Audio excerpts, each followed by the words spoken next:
Welcome everyone, Ace here. I've changed everything. Better single target. But also, on top of a better single target, we have now higher HP.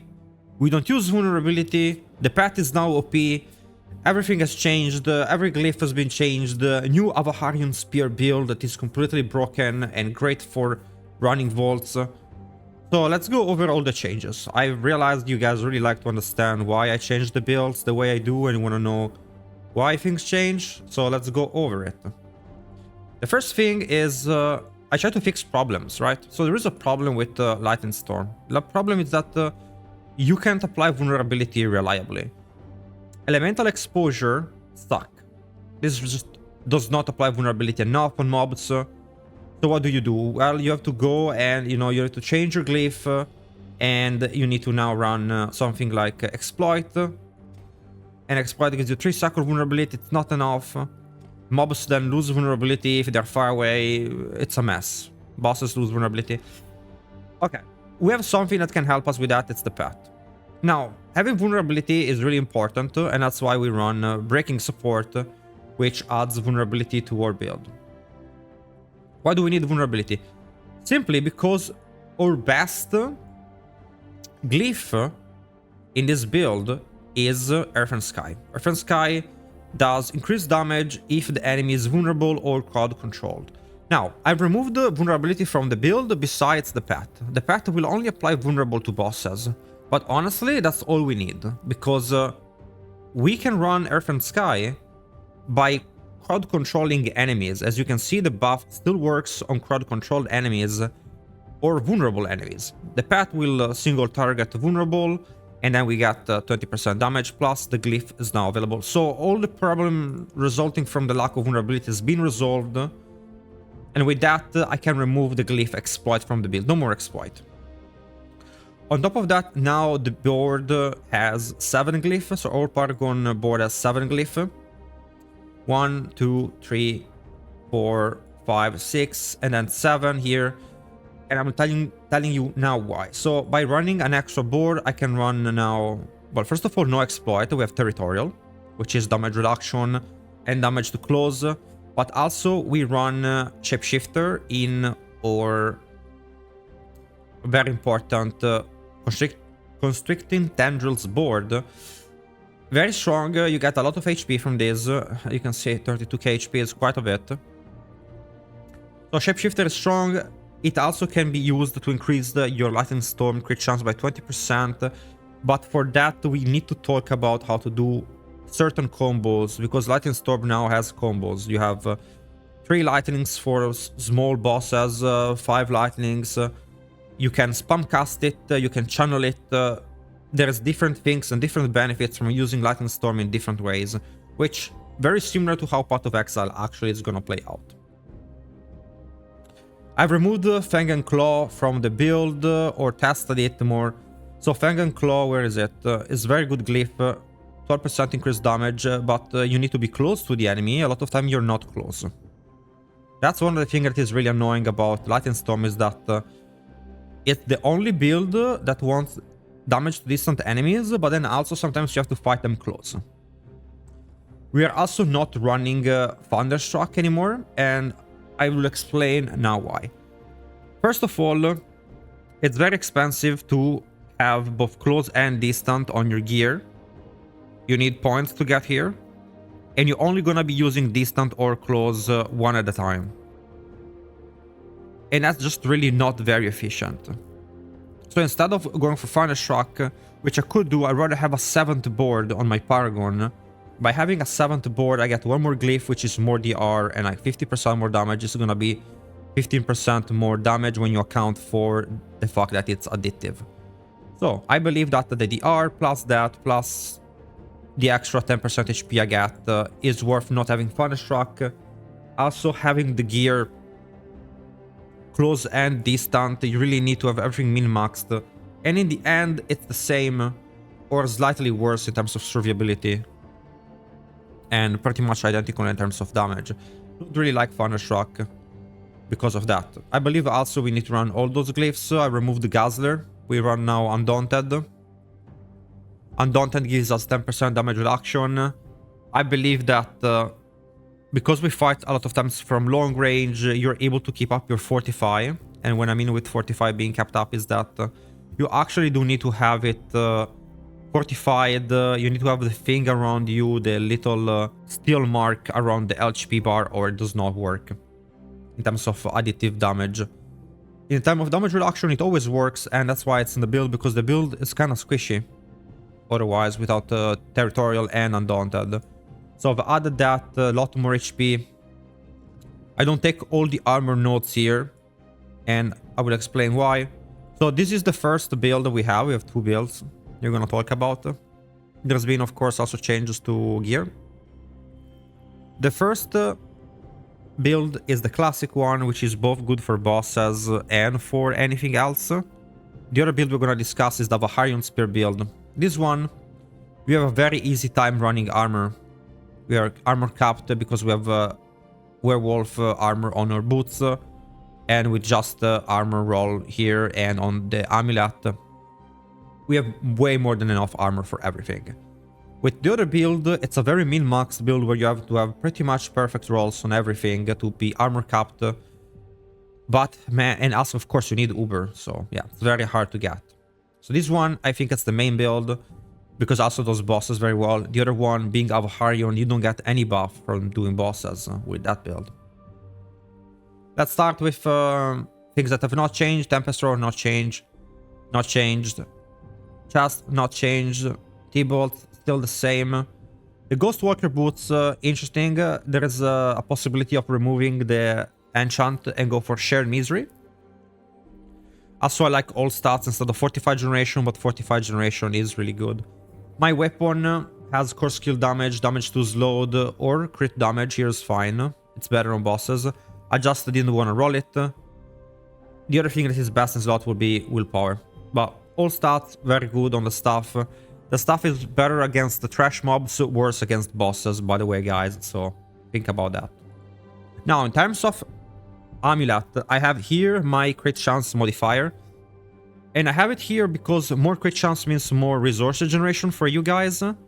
I actually don't need it here. It would be more damage to have a core skill on the amulet. You get less resource generation because you have less crits, but core skill damage on the amulet is actually slightly more DPS. Then Stampede remains, but the other build that I'm gonna show you will not have Stampede and will have instead Pull Ring and we'll have Boots Ring. That is gonna be a Vault running build. So this is the basic build. We had a full revamp of the Paragon for this one. We have no changes on the boons, and in terms of skills, a little bit has changed. We have more ranks to quick shift, and also we have Resonance maxed out, which I had removed previously.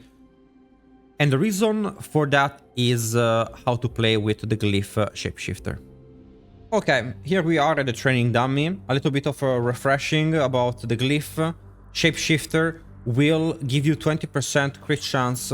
It's a chance to crit. It's different than crit chance. It's a chance to crit, which means that the skill has a 20% chance to crit even if you have 0, but it's not additive to your crit chance. It's still really good. It's about 10% or more crit chance on average. But the interesting thing is that it's the skill that you shapeshift with that will have this bonus. You also have a variety of other bonuses when changing your shape, because we are a druid. Okay. So we have 15% more damage from quick shift. We also have 18% more damage if you switch from natural magic skill to, sorry, from a storm skill to an earth skill or earth to storm. So what that means is that there is a reason now to stay and channel Light and Storm. We're channeling Light and Storm. What happens is that we lose the ability to refresh Earth and Bulwark. So if I spam my Light and Storm like this, I will refresh my Earth and Bulwark because of symbiotic aspect. So what I want to do, if I'm trying to do a very fast burst like on Duriel, is, you know, okay, that's 3 stacks. You use that and then you just spam it like this. Now we are refreshing the Earth and Bulwark. Now, that's less damage, but you refresh your Earthen Bulwark. This is for like long fights or when you want resource generation. Instead, if you're just looking for like the one burst, you do this and then you keep it pressed. Now it's a snapshot that does a lot more damage. So, two things you can do. Either refresh Earthen Bulwark really fast, which give you more resources, more shield, or you can get more damage by keeping it channeled. So those are the two choices you have with that. And now that we talk about that, I think it's a good intermission to talk about snapshotting. Now, I have not snapshotted, but I will show you what you can snapshot in a build. So, snapshotting, if you don't know, means that you're able to get a more two-handed aspect, pretty much. It means that I can have a maxed out natural balance, and I can have a maxed out retaliation going on, even though they're not on my two-handed weapon. That's because I can snapshot those aspects here to be more powerful. There's a lot of misconception about how snapshotting works, so now I'm gonna go over it. Snapshotting can be done by entering the dungeon, but that only confuses people because they think it's the entering the dungeon that makes that happen, but it's not. What makes snapshotting happens is whatever aspect is on first is the aspect that is king. So in this case, if I want to have 60% core skill damage up, I will have this aspect on first and then put on this one. Now that this one on, it's locked. If I remove this, I'm still keeping the 60%. Now this is a 60% aspect instead of 30%. The same thing goes with natural balance. I have natural balance, snapshot to 24 crit chance, put this on, I take this off, still remains 24%. You don't see it, but that's how it is. It's a bug and they probably will not remove it from the game. I thought previously that they will remove this bug from the game, but I don't think it's possible.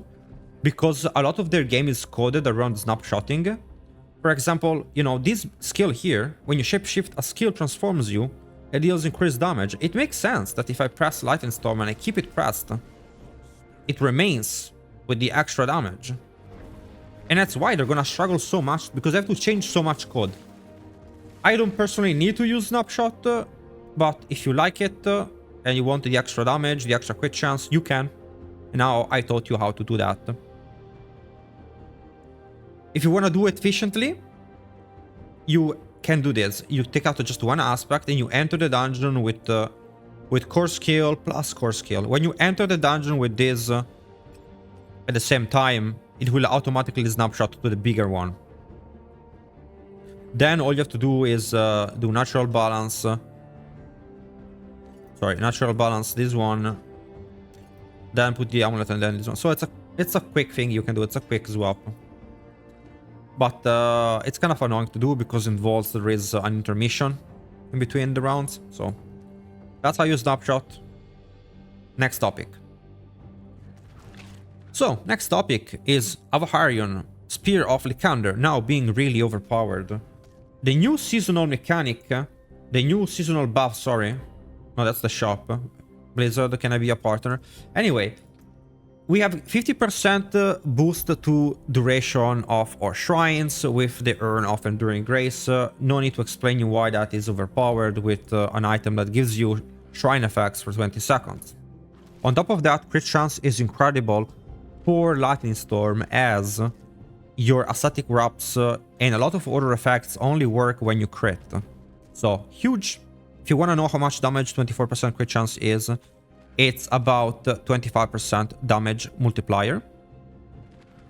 But of course, also it has all the other benefits of critting. 30% attack speed is pretty much 30% damage if you spam your Lightning Storm. 50% damage is a very good roll of flat damage, and crowd control damage is okay. Great item.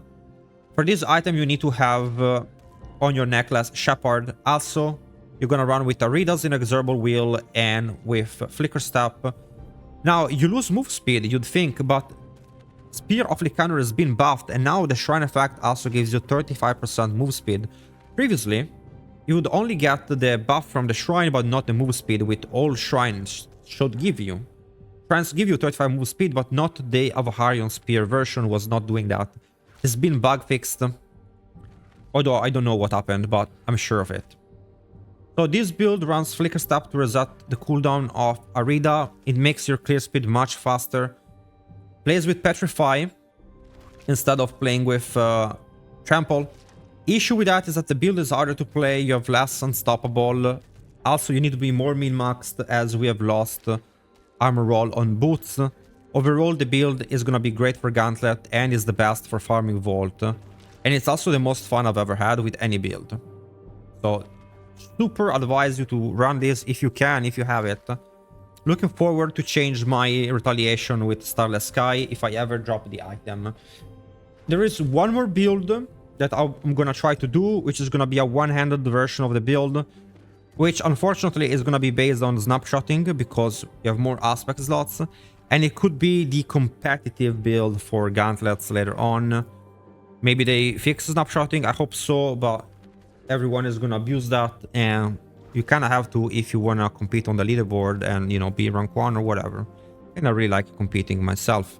So I will tell you also how the one-handed build works with and without snapshot on probably my next video and final update on Lightning Storm. I'm very happy with the change of the build. Removing vulnerability has been amazing. And I'm happy with the Paragon board. Might test Thunderstruck